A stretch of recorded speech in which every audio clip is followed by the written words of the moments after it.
I want to say I'm very excited to be here with you on your career day and to talk sort of about lessons in life from my career.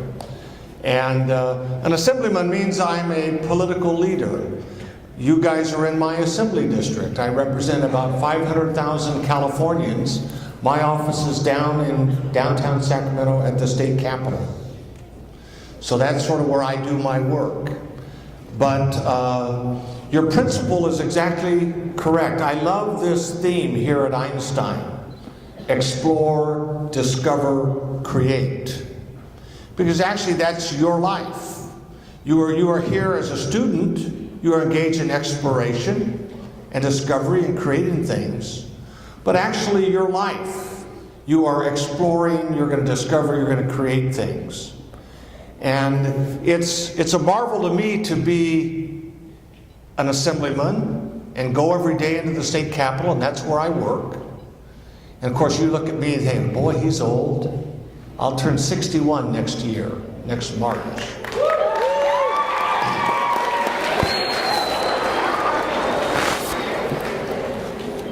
But on this idea that even now you guys are doing things that will influence your career, I'm sort of a living expression of that, because I have in my hand an envelope.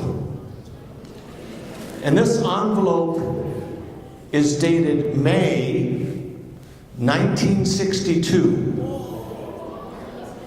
So I will tell you that this envelope came to my house at 1076 Edgemere Lane, Hayward, California, when I was 9 years old. So I would have been in the 3rd grade. And up here in the corner, it tells us that this letter came from the White House. And the letter inside just says, "The President received your kind letter." And so I'm sending you something back. So it's so great to come here and talk to middle schoolers when I can look across my life and say, there was something about government that interested me, so when I was in 3rd grade, I had an interest.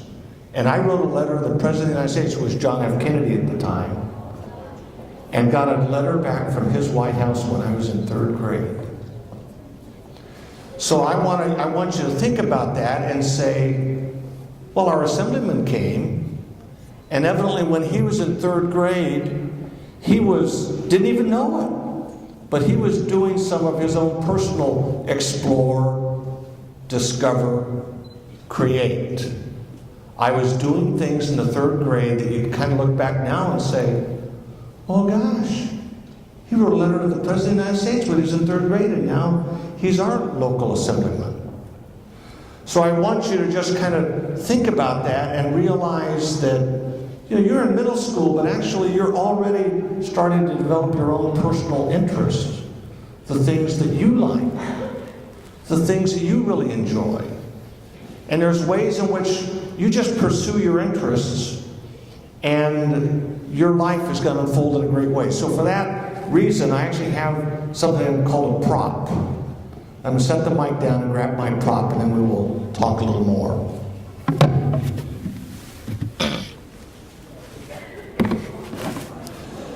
My prop is a package, right? You all see that? It's a package. The great thing about this package is this is actually your life. The great thing about the package of your life is, like when I wrote that letter when I was in 3rd grade, I didn't yet know what my life was going to be about. Didn't know my skills, didn't know my abilities. But our life, this package of your life, we all unfold it over time. Sitting here today, you probably don't really have an idea what your work will be, but you're going to learn about a lot of things. Today you're going to hear different people's careers, things that might sound appealing, things that you might want to try. And that idea that if you listen and discover, this explore, discover, create, what a tremendous philosophy at your middle school. Explore, discover, create. As you pursue these sorts of things, there will be opportunities. I'm going to come back to that in a minute. I do want to say that I consider being with you, talking with you this morning, in a very profound way, a very important way, a part of my job as an assemblyman. Not just to be here and talk to you about careers in some general sense, but I want to tell you a story. I work, as I say, down at the state capitol. State capitol is at 10th and L Street, 10th and N Street downtown. I like the state capitol, but actually my favorite state office building isn't the capitol. It's a building right across the street. We used to call it, in the old days, we called it OB1, Office Building 1. Office Building 1 was the first state office building built in downtown Sacramento. And if you go down to Office Building 1, what you would find is early Californians who built California's first office building decided to put a message in the granite on the front of that building that was like an important message for the future. And I'm actually here today trying to carry out that message. The message that they carved in the granite of the first office building is right across the street from the state capitol, is bring me men, and we know that means people. Bring me people to match my mountains. You know, the early Californians, so many of them, the only way they could get here was they didn't fly here. They got on a wagon way out in the Midwest and traveled all the way across what we now think of as the United States, thousands of miles, walking or riding in a wagon. And then they got to the other side of the Sierra Mountains, and they had to bring those wagons up over the mountain. The very first wagon train that came into our state was in 1844, 170 years ago this year, this fall. That group, led by three people, Townsend, Stevens, and Murphy, came up via Reno. They came up the Truckee River Canyon, which is a very cold mountain stream. They drove their oxen, they pulled their wagons sort of up along the edge of that river.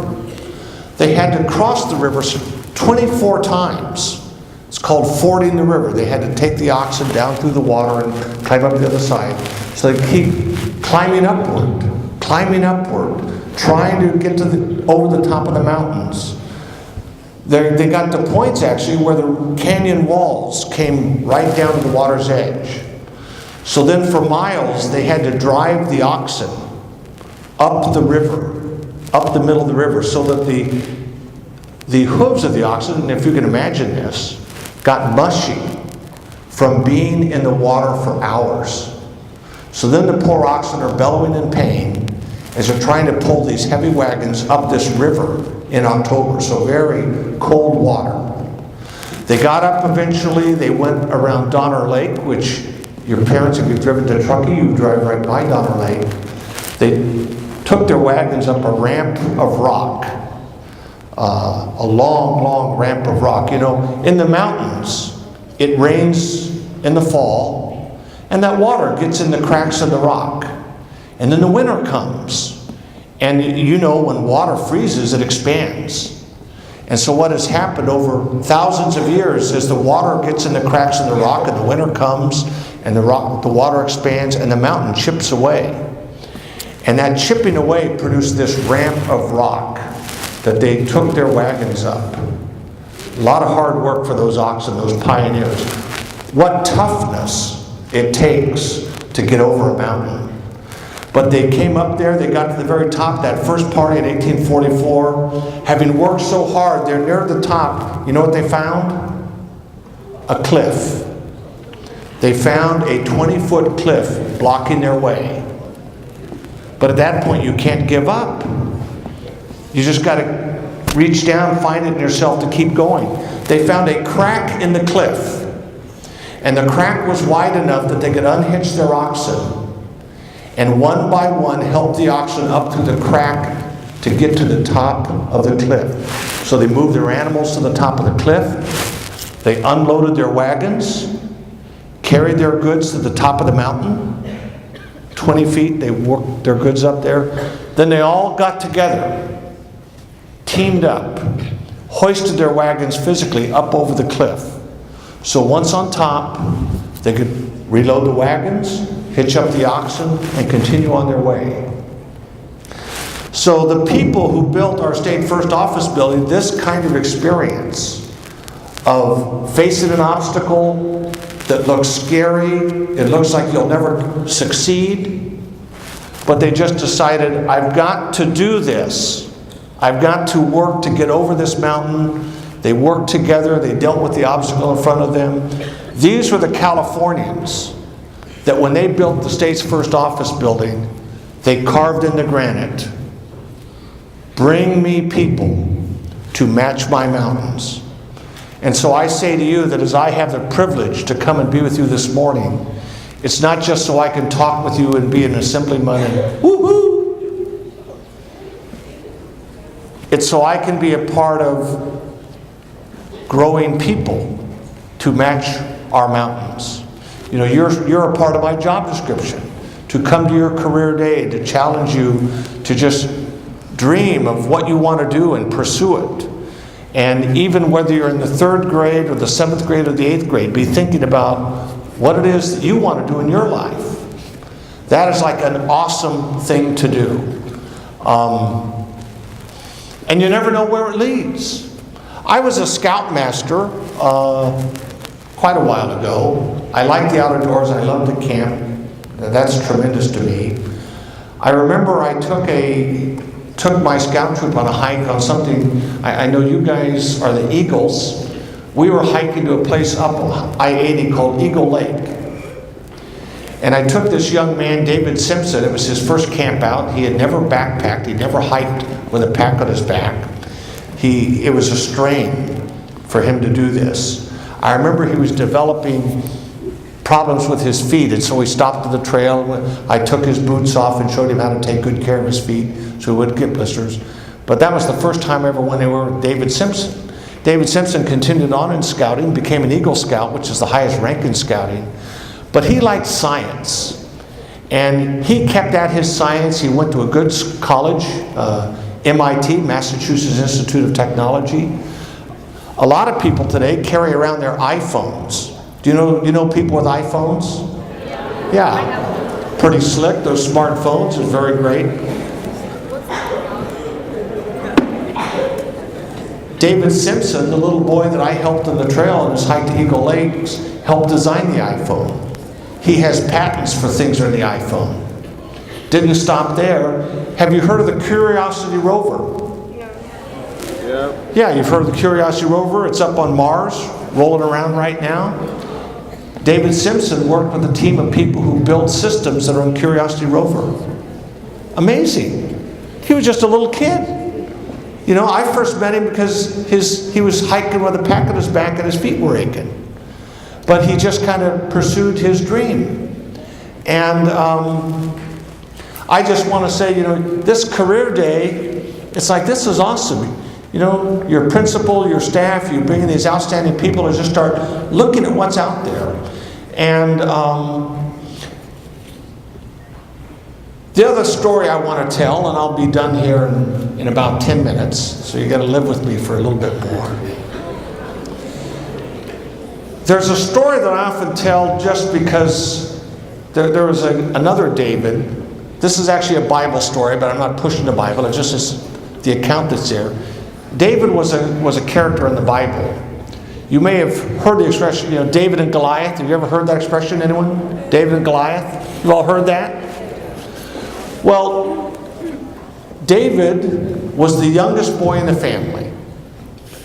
And because he was the youngest boy in the family, his job was to watch the sheep, basically. He took care of the family's cattle. He was a shepherd boy. His older brothers were warriors. And the story of David and Goliath is about a battle where there's a giant that's a part of an army that's attacking David's people. And David, the little shepherd boy, eventually shows up and kills Goliath, the little boy. All the warriors are there. They can't tackle the giant, but David does.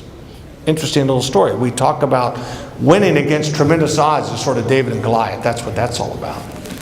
But the interesting thing there was David was a shepherd boy. And as he tells the story, as a shepherd, from time to time, lions and bears would come along to disturb the sheep. And so he'd have to deal with them. You can think about it, being a little boy, 13 or 14, and he's got to kill the lion or kill the bear. Whoa. He did these sorts of things. His dad sent him to visit his brothers who were at this battle and to take bread and cheese to them. And so he went there, and everyone in the camp, when he takes the bread and cheese, they're talking about this Goliath, this formidable opponent. Everyone's scared to death of him. And David does this crazy thing. He says, well, I'll deal with him. Little shepherd boy. And how could he possibly do it? He had had experiences. He dealt with the lion, he dealt with the bear, he thought I could deal with this Goliath. And a very interesting thing happens at this moment. He is sort of dreaming big. And his brothers sort of attack him. You can't do that. What are you doing suggesting you could deal with it? We're the warriors here.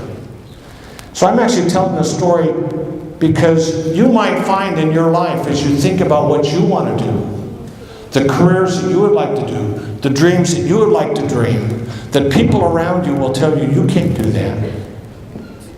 No one in our family's ever done that. You don't have what it takes to do that. It's a funny thing, but the true part of this story is that sometimes our family, our friends, and people who know us well will say, you can't do that. And I just want to tell you that David went on to kill that Goliath. Don't listen to those people who tell you you can't do it. And the other thing to learn from David is this important lesson of you dream your dream and you pursue it no matter what. You resolve that you're going to get over that cliff on that mountainside. You're not going to stay there for the snow to catch you. You're going to use your time productively, as your principal was suggesting while you were a student here. You dream your dreams, you pursue them, you don't let those, even those close to you, say you can't do it. The other all-important thing to learn from David's story, and just to take to heart, is you may think you're just out there being a shepherd, but if the opportunity comes for you to take on something challenging, raise your hand, do it. Little did David know the thing that was preparing him to deal with the great giant was he was a shepherd boy.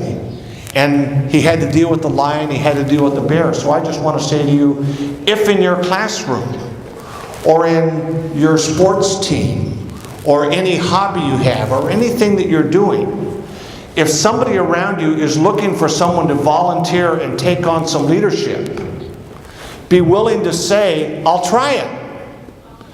Don't get hung up over the fact that you've never done it before. Don't get hung up over the fact that you feel unsure whether you could do it. If there's an opportunity to try something new, do something different, exert leadership in a way, even if on the inside you're sort of scared of whether you'll succeed, don't worry about it. Just raise your hand. Say, I will do it. And that brings me back to this package. I said your life is a package that you will unfold.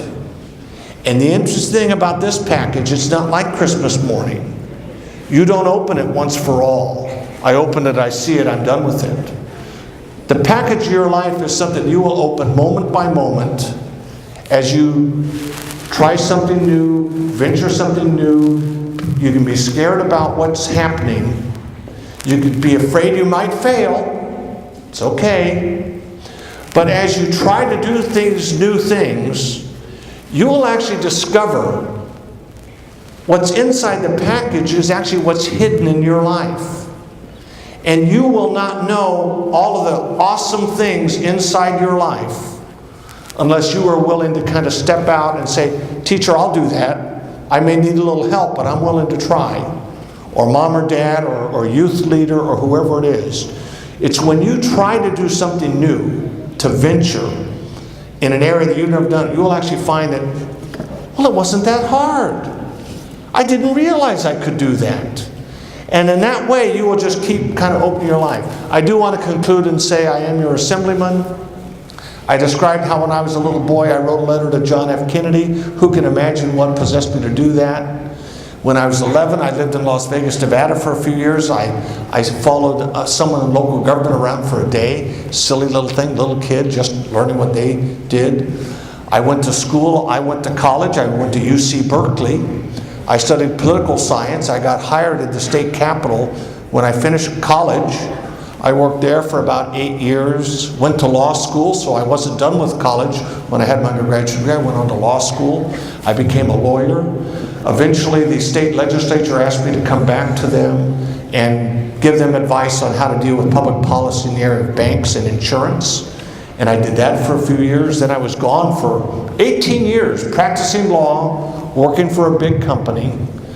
While I was doing that, right over here in Rancho Cordova, we started talking about becoming a city. And I supported cityhood. I ran for the city council. I was first elected as a city councilor back in 2002. So I'm a founder of the city of Rancho Cordova, was mayor over there twice, was 10 years on the city council, and ran for the state assembly in 2012. And I won. I'm actually running for re-election this year, 2014. But so I've always had sort of an interest in government. I feel that's a way to make a difference in my world. And I will just wrap up there. I do want to say, this message that you see around your campus, explore, discover, create, which I know your principal helped crystallize, is a great message.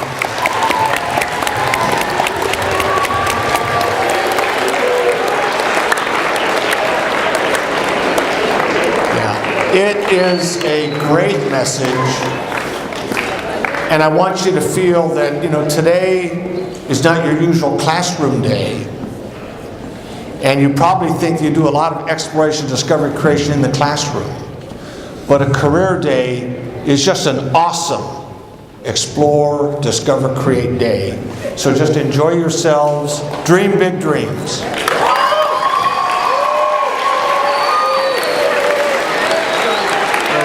Appreciate it greatly. Great job. Thank you very much.